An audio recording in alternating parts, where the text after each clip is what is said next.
ابرہہ نے یہاں فتح کرنے کے بعد اس قبیلے کو پہلے تو نفیل بن حبیب کو قتل کرنے کا ارادہ کیا، بعد میں کہا کہ چلو قتل نہیں کرتے، اس کو اپنے ساتھ رکھتے ہیں، یہ عربی آدمی ہے، مکہ کا جاننے والا ہے، ہمیں وہاں تک کے راستے بتائے گا۔ تو یہ ان کو بھی ساتھ لے کر چل پڑا۔ تو یہ جب یہاں سے آگے چلے اور طائف کے قریب پہنچے،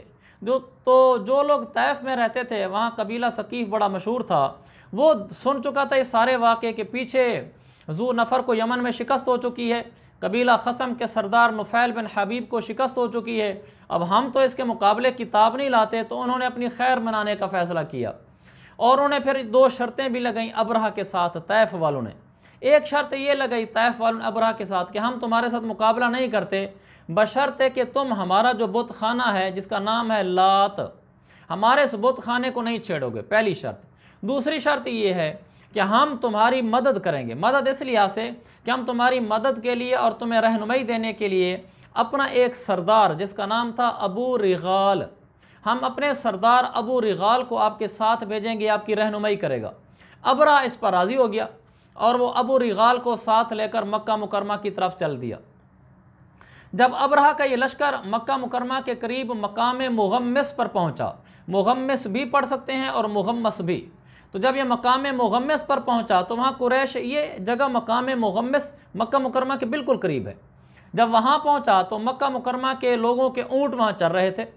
تو اس نے لشکر نے جا کر سب سے پہلے اونٹوں پر حملہ کیا اور ان اونٹوں کو گرفتار کر لیا۔ ان میں سے 200 اونٹ تو خود حضور پاک صلی اللہ علیہ وسلم کے دادا عبد المطلب کے تھے، اس نے اونٹ گرفتار کر لیے، اور ابرہہ نے اپنا ایک قاصد جس کا نام تھا حناطہ حمیری کو، اس نے سرداران قریش کے پاس مکہ شہر میں بھیجا کہ اے میرے سفیر حناطہ، تم جاؤ سفیر بن کر میرے اور ان سرداران قریش کو کہو کہ ابرہہ کہہ رہا ہے کہ ہمارا تم سے جنگ کا کوئی ارادہ نہیں ہے، ہم صرف بیت اللہ کو ڈھانے کے لیے آئے ہیں، اگر تم مقابلے میں نہیں آؤ گے تو ہم تم سے نہیں لڑیں گے، ہمارے لیے راستہ خالی کر دو۔ وہ حناطہ مکہ میں آیا، اس نے لوگوں سے پوچھا میں یہاں کے سرداروں سے ملنا چاہتا ہوں، لوگوں نے کہا کہ تو عبد المطلب سے مل لے، وہ سردار قریش ہے، بس تیری اس سے بات ہوگی تو سمجھو قریش کے سب سرداروں سے بات ہو گئی۔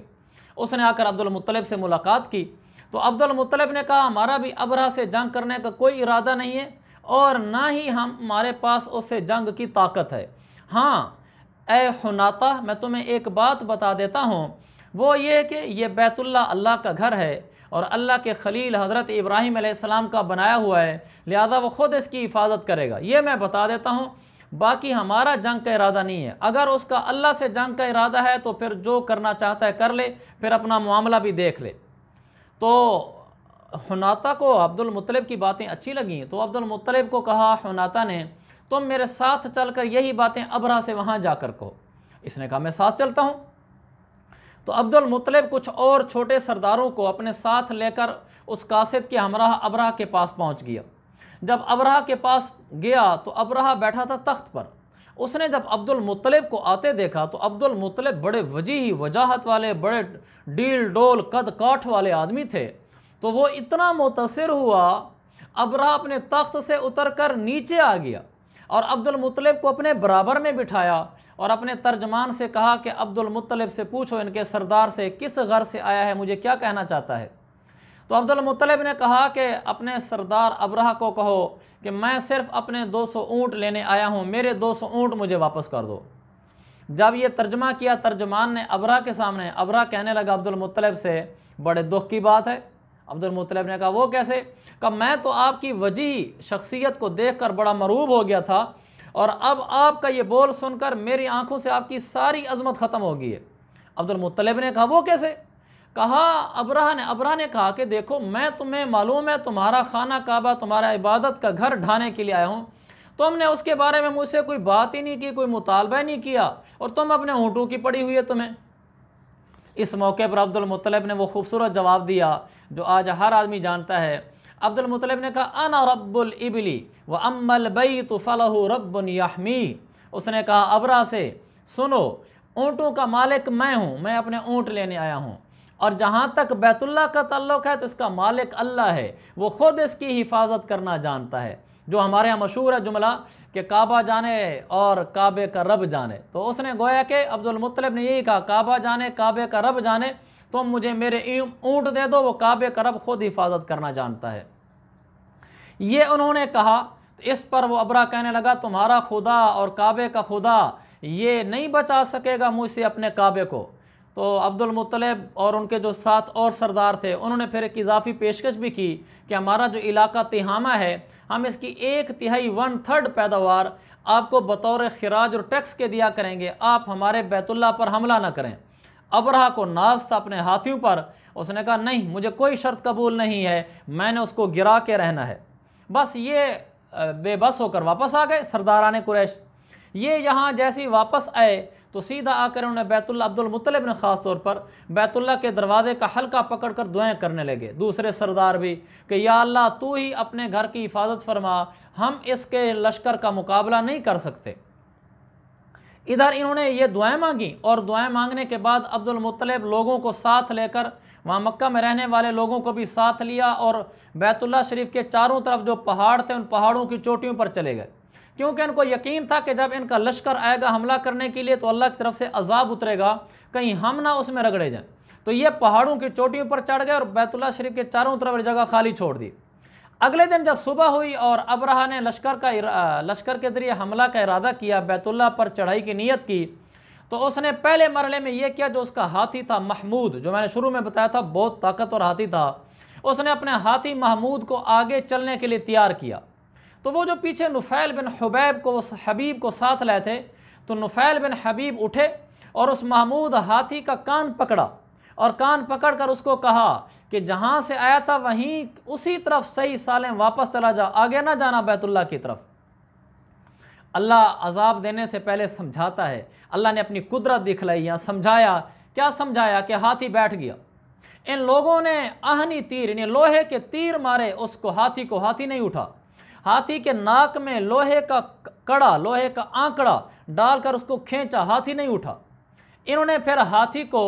یمن کی طرف چلانا چاہا تو ہاتھی اٹھ کر کھڑا ہو گیا۔ پھر انہوں نے ہاتھی کو شام کی طرف چلانا چاہا، ہاتھی اٹھ کر کھڑا ہو گیا۔ انہوں نے ہاتھی کو مشرق کی طرف چلانا چاہا، ہاتھی اٹھ کر کھڑا ہو گیا۔ پھر جب ہاتھی کا رخ بیت اللہ کی طرف کیا تو ہاتھی بیٹھ گیا۔ انہوں نے بڑی کوشش کی لیکن وہ ہاتھی بالکل نہیں مانا۔ تو اللہ کی قدرت کا ایک کرشمہ تو یہ ظاہر ہوا، لیکن انہوں نے پھر بھی اپنی کوشش جاری رکھی اپنے دوسرے ہاتھیوں کو لے کر آگے بڑھنے کی۔ جیسے یہ لوگ آگے بڑھنے لگے تو سامنے سے سمندر کی طرف سے پرندوں کے غول ہے، جس کو قرآن کہتا ہے ابابیل، پرندوں کے جھنڈ آئے اور آ کر وہ اس پورے لشکر پر چھا گئے۔ پرندے کیسے تھے؟ اور یہاں روایت لکھی ہے واقدی کی، تو واقدی کی روایت میں ہے کہ وہ پرندے سرخ رنگ کے تھے اور چھوٹے چھوٹے تھے، حتیٰ کہ کبوتر سے بھی چھوٹے تھے۔ ہر پرندے کے پاس 3 کنکریاں تھیں، ایک کنکری ہر پرندے کی چونچ میں اور 2 کنکریاں اس کے پنجوں میں تھیں۔ وہ لشکر جب اوپر چھایا تو ہر پرندہ آ کر کنکری پھینکتا تھا، وہ چھوٹی سی کنکری، یہ بھی واقدی کی روایت میں، وہ کنکری چنے کے دانے کے برابر تھی۔ تو جب وہ کنکری اوپر سے نیچے ہاتھی پر یا اس کے سپاہی پر پھینکتا تھا تو وہ اتنی طاقتور تھی، اس کنکری نے وہ کام کیا جو آج کی بارودی گولی بھی نہیں کر سکتی، کہ وہ جسم کو چیرتی ہوئی، ہاتھی ہے تو ہاتھی کا جسم اور سپاہی ہے تو سپاہی کا جسم، اس کو چیرتے ہوئے نیچے زمین میں گھس جاتی تھی۔ بھگدڑ مچ گئی، بہت سارے وہیں ہلاک و برباد ہو گئے سپاہی اس کے، اور کچھ ہاتھی بھاگ گئے، کچھ ہلاک ہوئے،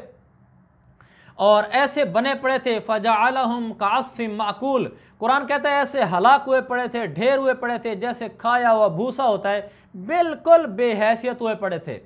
تو کچھ لوگ بھاگے، سپاہی جو بھاگے تو وہ پیچھے بھاگتے بھاگتے گر کے مر گئے۔ یہاں تو یہ ہوا، اور دوسری طرف اللہ نے اپنی قدرت دکھلائی ابرہہ کے بارے میں، کہ ابرہہ وہاں نہیں مرا، ابرہہ کے جسم میں زہر سرایت کر گئی، اس کا ایک ایک جوڑ گل سڑ کر گرنے لگا، اس کو وہاں سے ایک ہاتھی پر اٹھا کر لاد کر واپس یمن میں لے آئے۔ یمن کا دارالخلافہ تھا صنعاء، وہاں لے آئے تو ایک ایک گل، ایک ایک عضو گل سڑ کر گرتا رہا، زہر کی سرایت ہو چکی تھی، پورا جسم اس کو ٹکڑے ٹکڑے ہو کر بہہ گیا، آخر مردار ذلت کی موت مر گیا۔ وہاں وہ یوں مر گیا، اور یہاں پیچھے جو ہاتھی محمود تھا وہ تو نہیں چلا تھا، وہ بیٹھ گیا تھا، ہاتھی محمود یہاں رہ گیا، اور ہاتھی محمود کے ساتھ جو 2 ہاتھی چلانے والے تھے جن کو ہاتھی بان کہتے ہیں وہ بھی یہیں رہ گئے تھے مکہ مکرمہ میں۔ اس طرح یہاں رہ گئے تھے کہ دونوں اندھے تھے اور اپاہج تھے۔ حضرت عائشہ، محمد بن اسحاق کی روایت ہے، حضرت عائشہ فرماتی ہیں کہ میں نے خود ان 2 ہاتھی بانوں کو دیکھا ہے، وہ اندھے بھی تھے، اپاہج بھی تھے، معذور بھی تھے۔ اور حضرت عائشہ صدیقہ کائنات کی بہن حضرت اسماء فرماتی ہیں میں نے دیکھا ہے ان دونوں اندھوں اور اپاہجوں کو کہ وہ مکہ کی گلیوں میں بھیک مانگتے پھرتے تھے۔ یہ اللہ نے اپنی قدرت کا کرشمہ دکھلایا، طاقت دکھلائی۔ یہ واقعہ میرے پاک پیغمبر صلی اللہ علیہ وسلم کی ولادت باسعادہ سے تقریباً 50 دن پہلے پیش آیا، اور اس کے 50 دن بعد میرے پاک پیغمبر دنیا میں تشریف لائے۔ گویا کہ آپ کی ولادت یہ پیغام تھی کہ اب بیت اللہ اور بیت اللہ کے دین کی حفاظت کرنے والی ہستی آ چکی ہے۔ بہرحال اس قصے سے ہمیں یہ پیغام ملتا ہے کہ ہمیں اللہ کی قدرت کو ہر وقت اپنی آنکھوں کے سامنے رکھنا چاہیے، اور اللہ کسی کا محتاج نہیں، اپنے دین کی خدمت پرندوں سے بھی لے سکتا ہے۔ وآخر دعوانا ان الحمدللہ۔